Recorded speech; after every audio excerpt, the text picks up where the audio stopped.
Hey drone technology fans, Bill here. Bill the Drone Reviewer meets Rick Smith from Drone Valley. We'll have that coming right up. This past weekend I moved Sunday afternoon Rotor Talk Live to Saturday afternoon. The reason that I did that was I received an email from Rick Smith stating he'd be in the Orlando area late Sunday afternoon. So Valerie and I drove over late Sunday afternoon and were able to spend some time with Rick. It was absolutely great to be able to get to know him and spend some time with him and also be able to fly with him. What I was able to do was I spent a few minutes asking him some questions, and it was just a fantastic interview. So without any further ado, I'm going to go ahead and roll that clip right now. Hey everybody, Bill the Drone Reviewer here. Had an opportunity to meet somebody today, and I thought I'd like for you to take a look and see who that is. Hey, Hey, how you doing? Rick Smith from Drone Valley. How's it going? It's going great, Rick. Good. I really appreciate you taking some time. Yep. You know, I know your family's down here. You're visiting Florida. We are. Took some time to stop by and visit today. Yes, I did. Really looking forward to flying a few of these drones here. I think that should be a blast. If you guys are in the dark ages and haven't seen anything on YouTube, Rick has one of the most solid channels on YouTube about drones. And I'm telling you guys, you need to take a look at it if you haven't already. He has incredible reviews out there. He does not skip a beat. He hits everything. And trust me, this is where I learned how to go ahead and do my reviews, was from watching Rick on his channel. Rick, got a couple questions here for you, sure. okay? I know I'm going to put you on a hot seat right away, okay? All right. I know you have all the way down from the Inspire 2 all the way down. What's your favorite drone? That's a tough one. I talk about it on the channel all the time. Right now, my favorite drone is the Mavic Pro, without question. It's not even close. I find whenever I go out to fly, that's the one I'm grabbing more often than not because it's small, it's compact, it's got the right amount of flight time, 23 minutes, got a really nice camera on it. If I'm going out for something professional, I might reach for a Phantom 4 or the Inspire 2, but those are so big that when I travel, I've got to carry this gigantic suitcase with me on the airplane. So, and I travel a lot with my job, so I want something small and portable, and that Mavic Pro is the perfect combination. That's fantastic. Now, I know you just got, and we're going to get a chance to go ahead and take the Autel Evo up. You know, and as far as, you know, one of the things that a lot of people, and it's coming to light right now in Congress and with Section 336 and Academy of Model Aeronautics, and, you know, talking about the no-fly zones and all the rules that are coming up. What's your take on the no-fly zones? I don't think they're a bad thing. I think the FAA really has sovereignty over pretty much the airspace from the grounds to the heavens is what they're entitled to. And I feel like they should be controlling that airspace. And the rules they put in place, I think, are really realistic for us as flyers. It's under 400 feet, visual line of sight, and they're talking about relieving that restriction as well. But the no-fly zones are there because those are areas that are sensitive for the country, military installations, prisons, you know, all of them. And if I shouldn't be flying there, I love the fact that the software prevents me from crossing that visual border or that make-believe border. I don't have to keep track of it. I don't have to worry, am I going too close or not? It tells me and it stops me. And I know a lot of people are not fans of that. They think, you know, it's America, I want to fly my drone wherever I want to, but if you violate that no-fly zone, you're really violating a federal regulation. So I don't have a problem with the no-fly zones at all. Another question.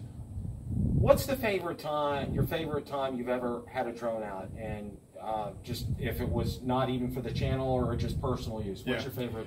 I'm a bit of sentimentalist, so I have a lot of, we moved around in New Jersey all my life, and we had a place down at the shore that we got rid of a bunch of years ago, sold it when we moved to the place we're in now, and I've always missed that place. So when I first got my drone, I went down there, put the drone up, and flew out over the bay that I used to crab in and clam in, and then flew over the house to see what the house looked like. And that perspective from the sky, it was just the house and it was just the bay, but to me it was very personal. So I really enjoy that, and I go back to that footage a lot and look it over because it just brings me back to when I was a kid down in that area flying.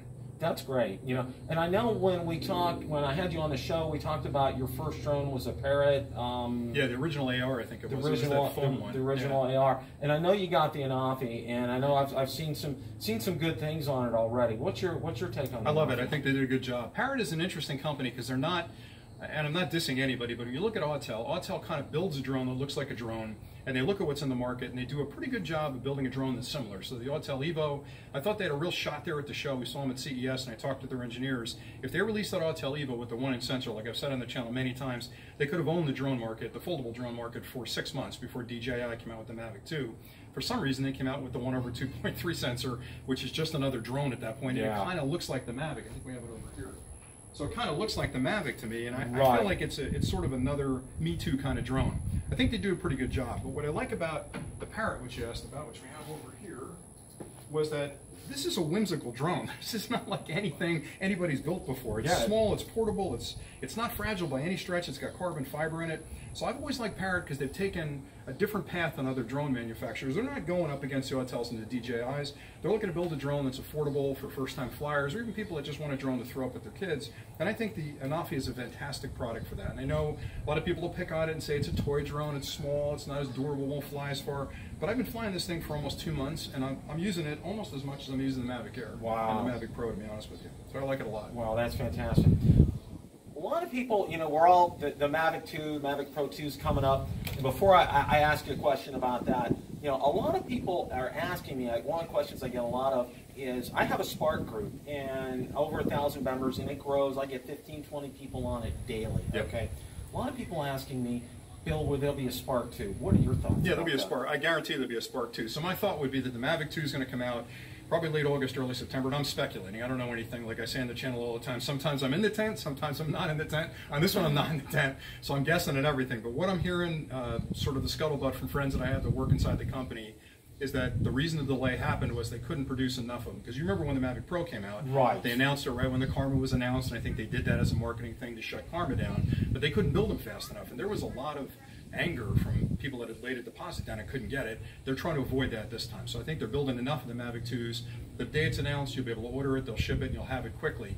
But I think beyond that, the Phantom 5 is going to hit. I think that'll hit by Christmas. I think that's going to be a radical different design on that drone. And I also believe that the Spark 2 is probably ready to go, but there's no reason to release it right now. The Spark just came out and people are still buying it. And honestly, I'm not a big fan of just buying new technology because it's out. I mean, I do because I review the stuff for the channel. But for me, that Mavic 2 right now, if they come out with that with a 1-inch sensor like everybody's expecting, that's going to be the drone known. I mean, that'll be the drone I'll fly pretty much 90% of the time.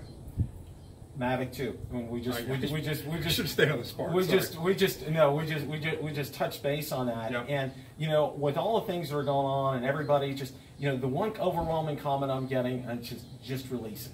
Yeah, I'm with you. I'm with you.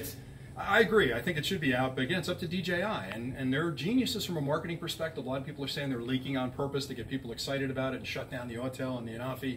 I don't know if that's the case. I think they're a pretty stand-up company, and I think they pulled back because it wasn't ready. And honestly, it cost them a lot of money because they had the venue rented. They had a lot of people like you flying in to meet the event. I'm lucky that I'm East Coast, so I just drove in.